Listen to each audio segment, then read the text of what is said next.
ladies and gentlemen. I hope it is okay to address you as ladies and gentlemen. It sounds a bit old-fashioned, but that's it. Is a pleasure and an honor to stand here before you after my first presence in 2019. It is more so as today we celebrate the 10th anniversary of collaboration with the New South Wales State Library.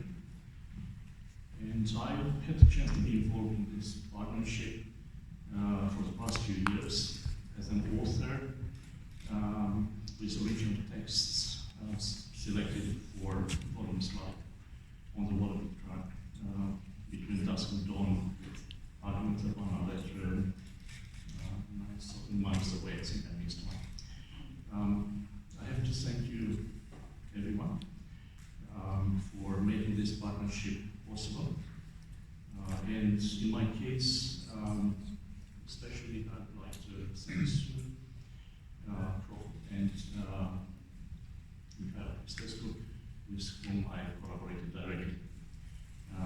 This ongoing project gave me the chance to publish outside Romania, and I believe that I'm the only author here who is of Romanian birth but lives and writes in New Zealand and has published in Australia, among other places, like they say, world famous in New Zealand.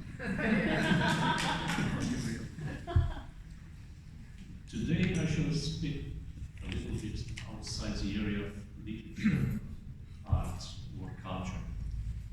There is no need for me to dwell on the scary and unpredictable realities of today.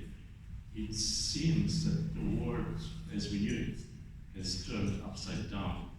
A persistent economic crisis follows a pandemic which gave way to attacks on human rights. Internationally recognized borders have been breached, not only militarily but also in a social sense. We have wars with no end in sight, and we have more conflicts between various groups of people than we have solutions. The fabric of the society has been torn apart. And it is my conviction, ladies and gentlemen, that the root of all this trouble is the lack of education and the new digitalized life we live, which separates us instead of bringing us together. This desired global village is a fake. We interact with people we don't know just because an algorithm somewhere puts us together. Our kids go to an event, sit next to each other on the bus, but they don't even talk. Each of them is lured by this colorful, idiotic screen of his or her own device.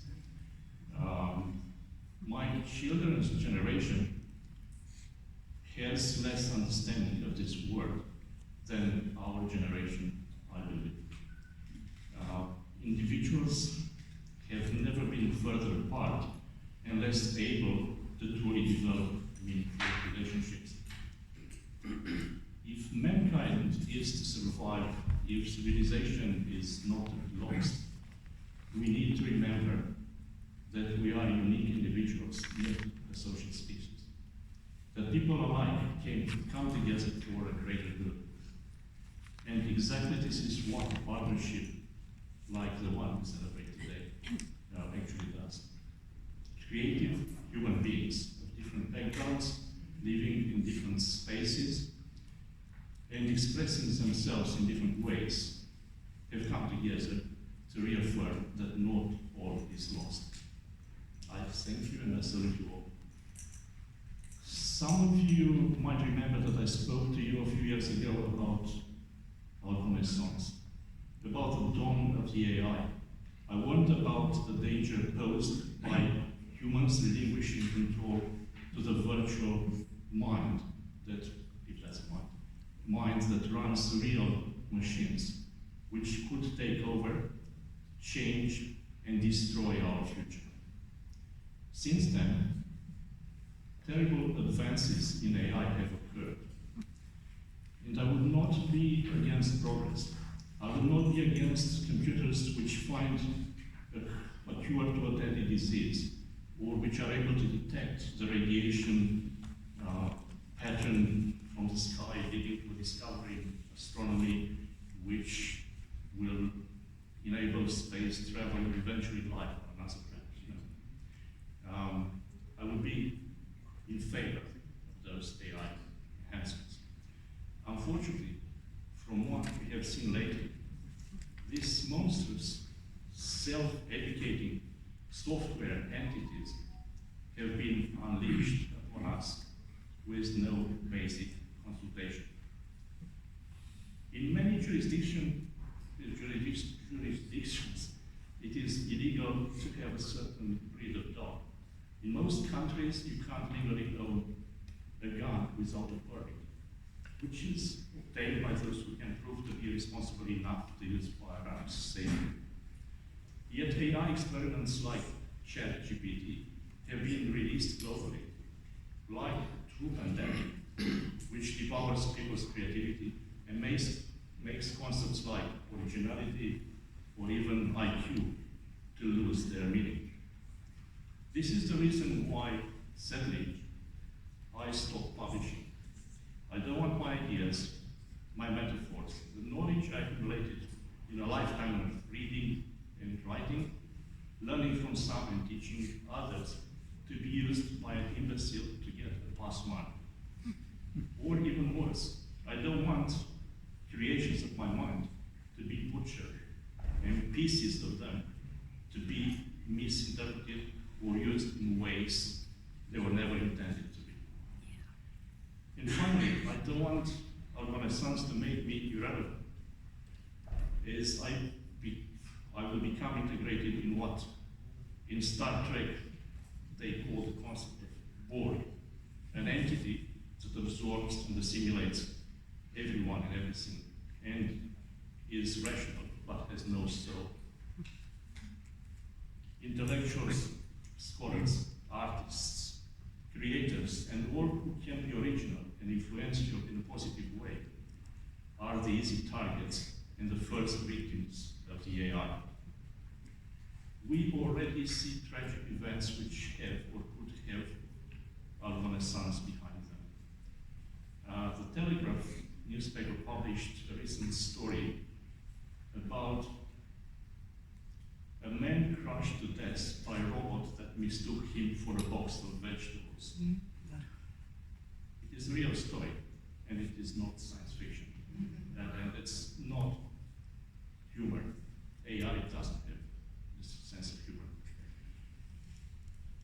I guess an industrial robot would be as stupid as robots get. Its broken sensor decided that the technician was trying to help it must pick a box of veggies and pack him. What if a much smarter autonomous military drone armed with missiles overlooks the surface of the Earth and finds a kindergarten and thinks, oh, here's an aircraft carrier, let's bomb it. This might be happening as we speak. And while I didn't publish anymore in the past few years due to, with one exception, which is this for children. So while I didn't publish anymore due to the real present and growing impact of the AI, I still do stories. I do them mainly by word of mouth, basically returning to what was before writing. Memory. Real memory of real facts or creative facts. It matters less, as long as it is human memory. Homer didn't write Iliad and the Odyssey on paper, yet they survived through time. Later, many stories written on paper also survived centuries. Yet now, we are witnessing a change of those real stories, written stories, yet discriminated against in the digital media. They face censorship, and some stories are, ladies and gentlemen, rendered between recognition. Eventually, they will all disappear, being amalgamated into the rule of the AI. We, as authors, are a species on the brink of extinction. Unless there is a universal set of rules put in place to govern the AI, something like the 3 laws of robotics postulated by Isaac Asimov back in the 20th century, we are doomed as civilization. We are already too dependent on our own sons. If the internet crashes or decides to disconnect human beings and solely be used as an avenue for machines to talk to each other, in a few days, we human beings will start killing ourselves.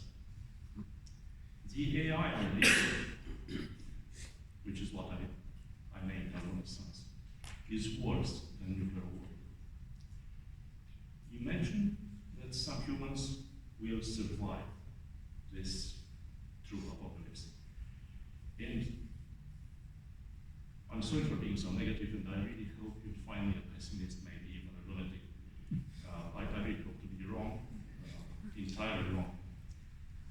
Yet I think our Renaissance will start. What can we do? Prepare the potential survivors. These survivors are our children, our readers, people who can use their mind before using their device. How can we prepare them? By teaching as many people as we can what means to be human. Values, stories, soul. The AI has none of this. Thank you.